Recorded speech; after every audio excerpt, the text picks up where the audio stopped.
Very good evening, students. How are you? Fine. So, today we are going to discuss a new numerical on the same topic kinematics.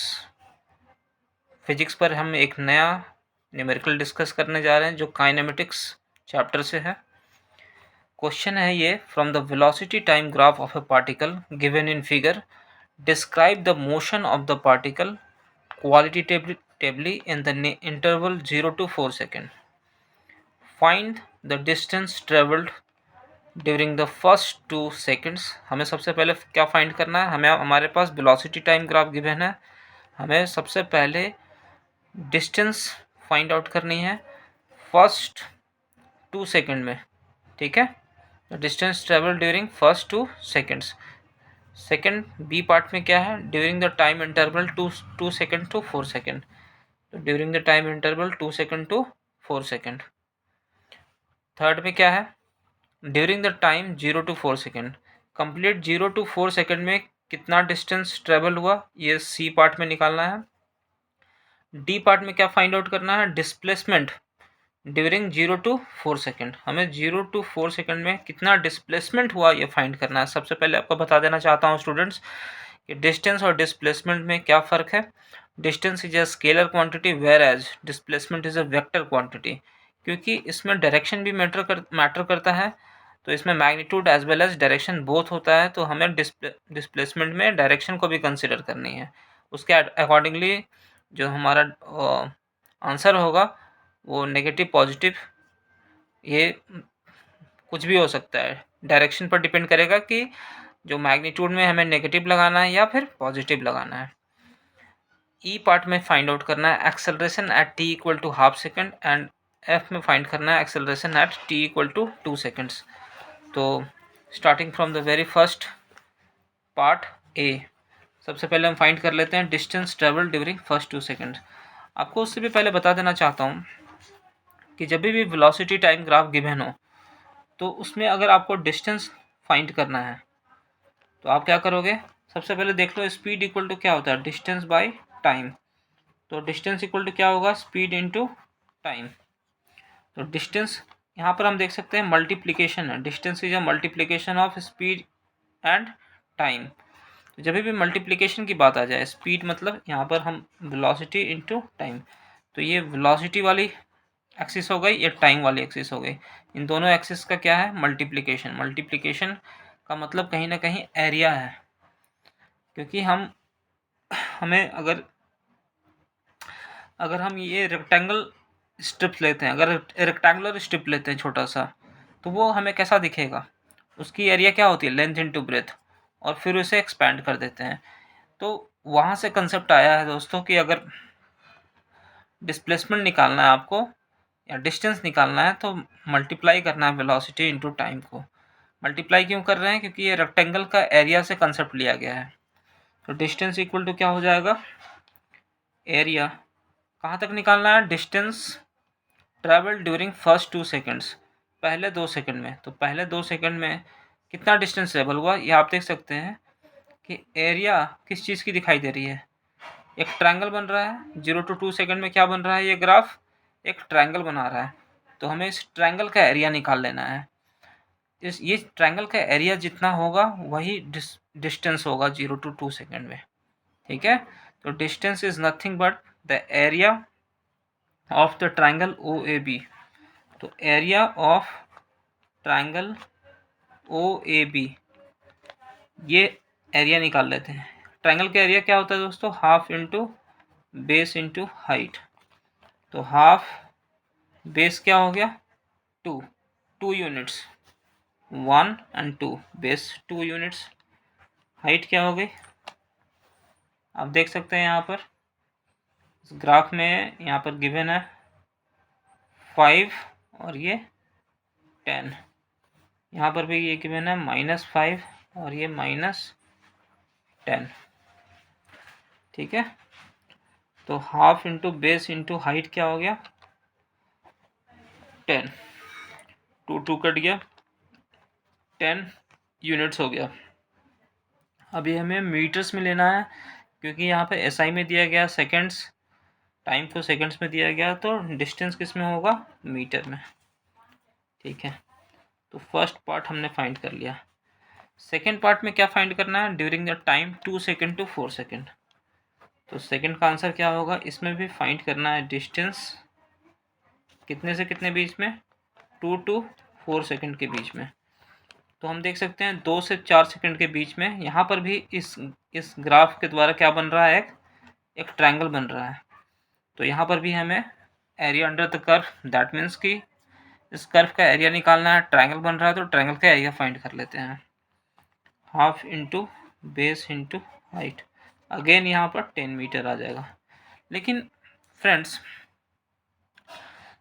आप देख सकते हैं कि ये negative x axis, negative y axis में है, मतलब यहाँ पर y की वैल्यू नेगेटिव है, लेकिन हम यहाँ पर डिस्टेंस फाइंड कर रहे हैं। तो डिस्टेंस में सिर्फ मैग्नीट्यूड से मतलब है। हालांकि इस ग्राफ का मतलब ये है कि उसमें डायरेक्शन पार्टिकल का बदल चुका है। पार्टिकल इनिशियली जिस डायरेक्शन में जा रही थी उसके अपोजिट डायरेक्शन में वो 2 to 4 सेकंड में वो अपोजिट डायरेक्शन में चलने लग गया। तो 2 to 4 सेकंड में वो अपोजिट डायरेक्शन में चलने लग गया। लेकिन हमें डिस्टेंस फाइंड करना है तो हमें सिर्फ मैग्नीट्यूड निकालना है कि वो कितना डिस्टेंस चला। तो वो फिर से 10 मीटर ही चला। सी पार्ट में क्या फाइंड करना है, during the time 0 to 4 second, 0 से 4 सेकेंड में कितना टोटल डिस्टेंस चला। तो अभी भी हमें डिस्टेंस ही फाइंड करना है, मतलब हमें यहाँ पर फिर से मैग्नीट्यूड ही फाइंड करना है। हमें मैग्नीट्यूड से मतलब है, हमें डायरेक्शन से मतलब नहीं है। तो मैं फिर से सी पार्ट में जो टोटल डिस्टेंस निकालना है 0 to 4 सेकेंड के बीच में, तो आप देख सकते हैं 0 to 2 सेकेंड में है 10 मीटर एंड 2 to 4 सेकेंड में है 10 मीटर। तो 10 + 10 क्या हो जाएगा, टोटल 20 मीटर उस डिस्टेंस उस पार्टिकल ने कवर किया। अब आते हैं डी पार्ट में। डी पार्ट में क्या निकालना है, डिस्प्लेसमेंट ड्यूरिंग 0 to 4 सेकेंड। तो डी पार्ट में अगर हम जाते हैं तो डिस्प्लेसमेंट निकालना है। यहाँ पर अब डिस्टेंस नहीं निकालना है, डिस्प्लेसमेंट फाइंड करना है। और मैं बता चुका हूँ जैसे कि डिस्टेंस और डिस्प्लेसमेंट में ये डिफरेंस है कि एक स्केलर है और डिस्प्लेसमेंट वेक्टर क्वांटिटी है। तो यहाँ पर डायरेक्शन भी मैटर करेगा। आप देख सकते हैं 0 to 2 सेकेंड में ये पॉजिटिव 10 मीटर कवर किया, मतलब पॉजिटिव अगर एक्स डायरेक्शन में ट्रैवल कर रहा था पार्टिकल, तो 2 to 4 सेकेंड में नेगेटिव एक्स डायरेक्शन में ट्रैवल करने लगा। दोनों की मैग्नीट्यूड सेम है। अगर +10 metre x positive x axis की तरफ ट्रैवल किया तो नेगेटिव एक्स एक्सिस की तरफ भी 10 मीटर ट्रैवल किया। पर डिस्प्लेसमेंट निकालते वक्त हम पॉजिटिव एक्स एक्सिस के डायरेक्शन को +10 लेंगे और नेगेटिव एक्स एक्सिस के डायरेक्शन को -10 लेंगे। तो डिस्प्लेसमेंट हो जाएगा हमारा +10 और -10, ये दोनों मिलकर 0 मीटर। मतलब हमारा डिस्प्लेसमेंट कितना कवर हुआ, 0 मीटर। ठीक है, अब हम आते हैं देखते हैं क्या फाइंड करना है अगले पार्ट में। ई, एक्सेलरेशन एट t = ½ सेकेंड। हमें फाइंड करना है कि ½ सेकेंड में जैसे ही पार्टिकल चलना स्टार्ट हुआ, पार्टिकल क्या हो रहा है, ये ग्राफ को देखकर ये पता चलता है कि इसकी वेलोसिटी लगातार टाइम के साथ बढ़ रही है, मतलब पार्टिकल एक्सेलरेटेड मोशन में है। और यहाँ पर स्ट्रेट लाइन ये इंडिकेट कर रहा है कि यूनिफॉर्मली एक्सेलरेटेड मोशन में है। तो 0 to 1 सेकेंड में पार्टिकल एक्सेलरेट हो रही है, 1 पर जाकर 1 से 2 सेकेंड में पार्टिकल डी एक्सेलरेट हो रही है और 2 पर आकर फिर से रेस्ट पर हो गई। 0 टाइम पर भी पार्टिकल रेस्ट पर थी, जैसे जैसे टाइम बढ़ा पार्टिकल की वेलोसिटी बढ़ती गई। 1 सेकेंड पर आकर मैक्सिमम थी वेलोसिटी, फिर 1 से 2 सेकेंड के बाद वेलोसिटी कम होने लगी, रिड्यूस होने लग गई। मतलब ये डी एक्सेलरेशन वाला ये रीजन है। 1 से 2 सेकेंड पर, 2 सेकेंड पर आके फिर से पार्टिकल रेस्ट पर आ गई। हमें अभी ½ सेकेंड पर निकालना है इस रीजन पर। तो ½ सेकेंड में क्या हो रही थी, वेलोसिटी इंक्रीज हो रही थी। पर एक्सेलरेशन क्या है, एक्सेलरेशन का लिटरल डेफिनेशन क्या है, acceleration = velocity upon time, rate of change of velocity with respect to time. तो ये v बाई टी अगर हम देखें यहाँ पर v y एक्सिस की तरफ है और t x एक्सिस की तरफ है, तो v बाई टी यहाँ पर क्या इंडिकेट कर रहा है? स्लोप ऑफ द ग्राफ, मतलब इस स्ट्रेट लाइन का स्लोप इंडिकेट कर रहा है। दैट मीन्स कि अगर हमें हाफ सेकेंड पर एक्सेलरेशन फाइंड करनी है तो हमें इस स्ट्रेट लाइन का स्लोप निकालना पड़ेगा, और स्ट्रेट लाइन की स्लोप बदलती नहीं है। आप एक अगर ओ ए इज ए स्ट्रेट लाइन, अगर स्ट्रेट लाइन है तो आप किसी भी पॉइंट पर एक्सेलरेशन निकालो वो सेम निकलेगा, क्योंकि ये स्ट्रेट लाइन है, एक्सेलरेशन चेंज नहीं होगी ओ से ए तक।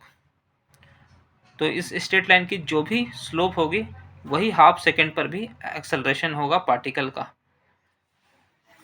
तो हम स्लोप निकाल लेते हैं ई पार्ट में। स्लोप ऑफ द लाइन ओ ए, और यही एक्सेलरेशन एट हाफ सेकेंड के बराबर होगा। और क्या होगा ये slope? Slope is nothing but dy by dx, और y2 minus y1 by x2 minus x1। That means 10 minus 0 by 2 minus 0, 10 by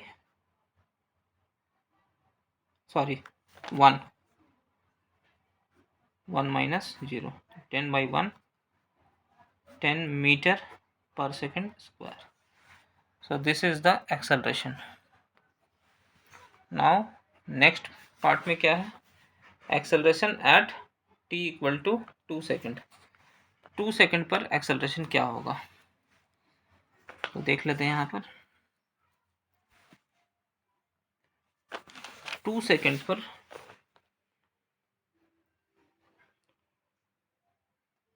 particle क्या हो रही है? डी एक्सेलरेट हो रही है।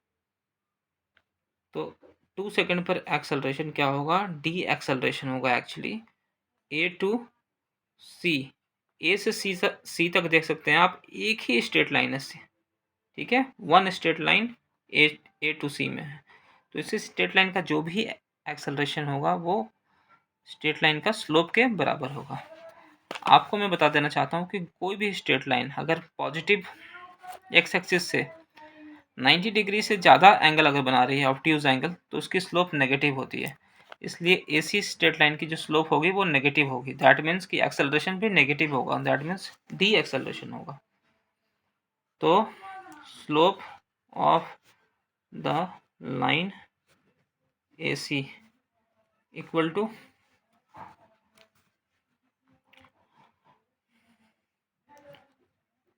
Acceleration eight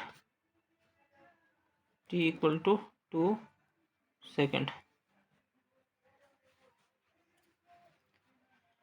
dy by dx।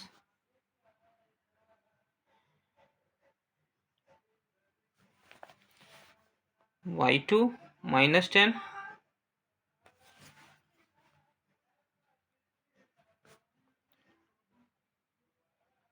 Minus y1 10 3, time यहाँ देख सकते हैं 3 है, 3 सेकेंड, और जहाँ से स्टार्ट हुआ 1 सेकेंड है। टाइम यहाँ 3 सेकेंड है और जहाँ से स्टार्ट हुआ 1 सेकेंड है। तो T2 माइनस T1, तो यहाँ देख सकते हैं आप 3 minus 1 minus 20 by 2 minus 10 metre पर सेकेंड स्क्वायर। तो t इक्वल टू 2 सेकेंड पर जो एक्सेलरेशन होगी वो नेगेटिव -10 मीटर पर सेकेंड स्क्वायर होगी। Thank you so much.